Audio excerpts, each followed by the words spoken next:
So just a bit of a background.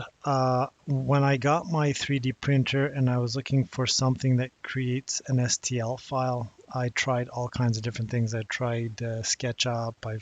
Uh, there were other applications out there, and the only thing that would actually work for the slicer. This is what is used to take an STL file that represents the object that you want to print, and it will create a series of slices that the printer will then use to deposit the material and to create the 3D object.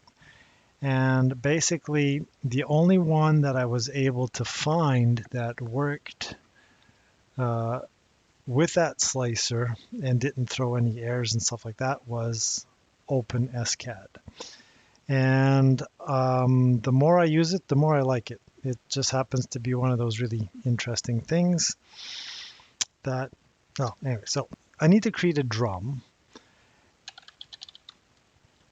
And let's see if I can remember this from memory. So the cylinder is going to be, all right, yeah, so I got it.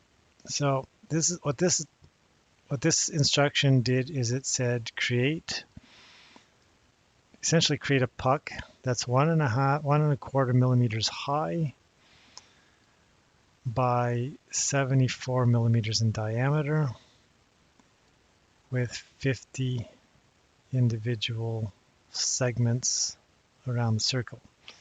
And 50 is usually good enough for that. So the next thing I need to do is create like a cylinder wall that kind of goes around like this here, up like this. So the next thing I have to do is do a difference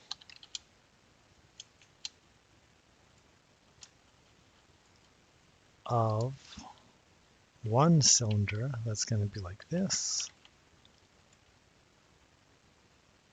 Let's go 72 for the fun of it, with a height of, 30 sounds about right. So if I do this, that's going to be like that. That's fine. And then that basically created a bit of a lip like this here. You can kind of see that. But what I need to do is I need to hollow that out. So now I need to create another one because it's a difference of, now the height has to be a little bit higher. So let's go 32. The diameter is not going to be 72. If I want 1 millimeter of wall, then it's going to be 1 millimeter on one side and 1 millimeter on the other side. So it's going to be 70 millimeters diameter.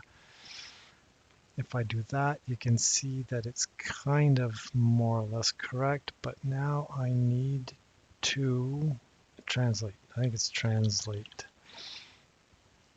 like that. Yeah, so you can see that by putting that little hash sign, you can see where the material on the inside that was removed. That essentially creates a wall that is 1 millimeter thick. All right. So now the next thing I need to do, so now I have to do a difference of the whole thing. Oops. Tab that in. Okay. So now I need to create now if I do a cube, that basically created that little cube right there. But I don't want to do that.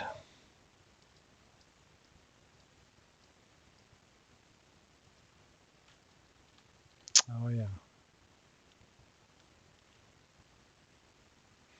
So I need to do a union of these two and then just leave this one out.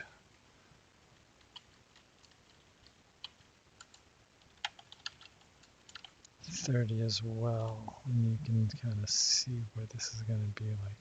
Block this one out. There we go. So that looks like that. Okay. So the other thing that I need to do now is I need to, what was I going to do with this? Oh yes, I need to slice a slot here. So the way that cube works is I can then scale. Now that's not where we want it, obviously. So now we have to, that's going to be minus. So I'm looking at this here and looking at this. So this is going to be the positive direction. That's the positive direction. So I have to go down minus 0.5 because this is going to be 1 millimeter thick, and I want it centered by 1.5 on the Z.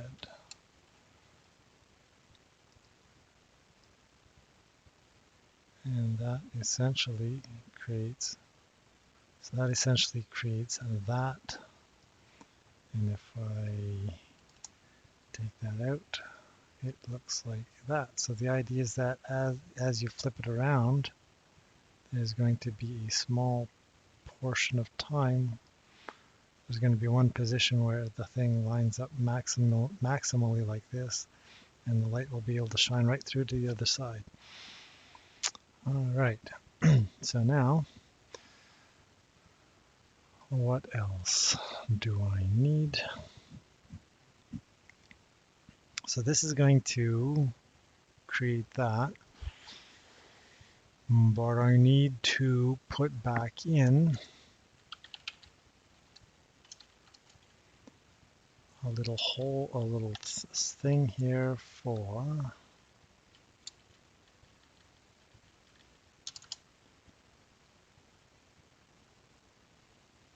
now. This is going to be another cylinder. It's going to be 50 segments. Now we're going to have two diameters. Diameter 1 is going to be 5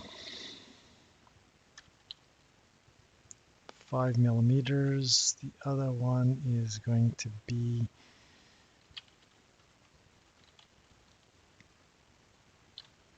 10 millimeters. And the height is going to be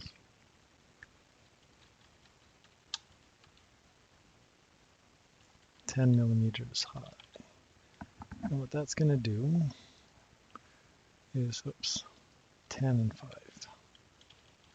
That's right, because I need to taper it down like that.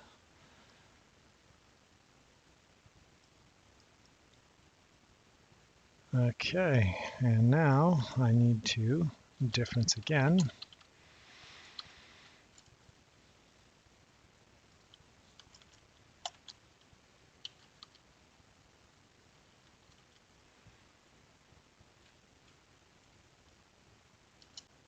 And there we go. So now we've got a hole that we can then press fit a little metal rod in there. This thing will be able to flip around. So now the other thing that we need to do is we need to notch these out. And this is where things are going to get a little bit interesting. I was looking at this and I found out that I can do a cylinder instead. 1, 1, 1, Fn equals 3.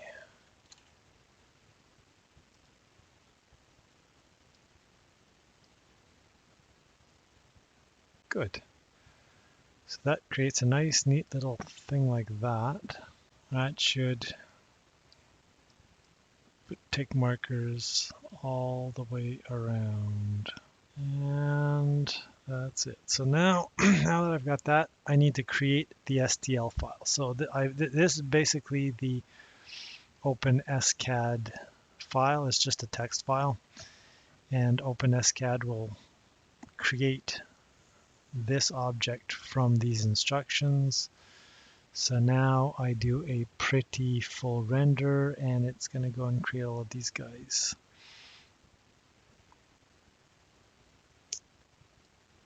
And that looks like that.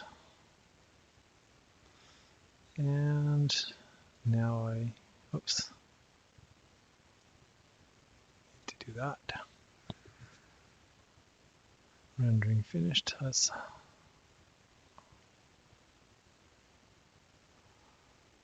save it like so.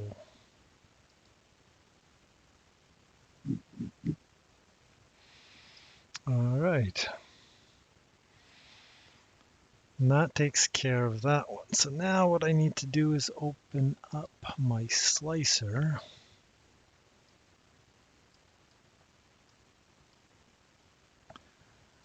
Add my STL.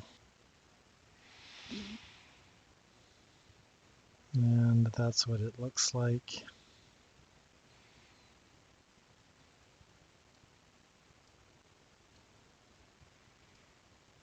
All right, so now that I've got that, now I have to figure out what printer settings I'm going to use. And the slicer will basically take my 3D model object like this and will slice it up, as the name implies. And if I look at the preview, you can see how each layer will look.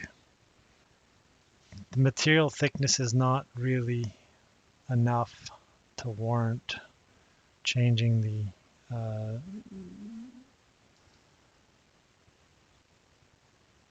the fill levels. I basically have 3 different settings, and each one has a different fill setting, but other than that, it's pretty much the same. You might not even see anything. No, this is the closest over here to what it might look like, but that looks relatively okay. All right, so now I think that will look reasonably okay.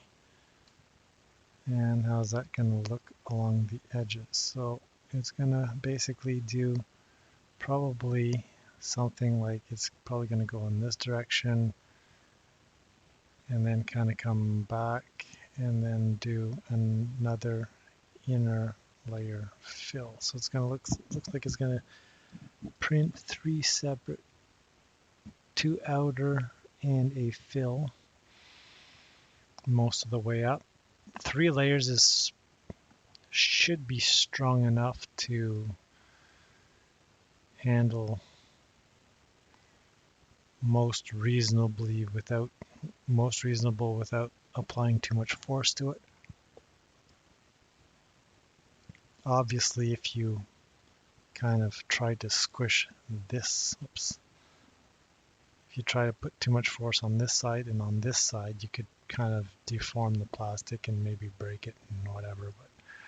But all right, that's going to be good enough. So now we just export it like so. Save it to an SD card and then print it from the SD card. So that's basically it in a nutshell for the first piece.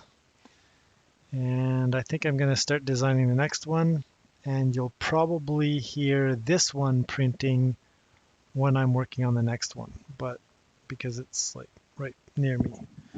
But hopefully it's not going to be too loud.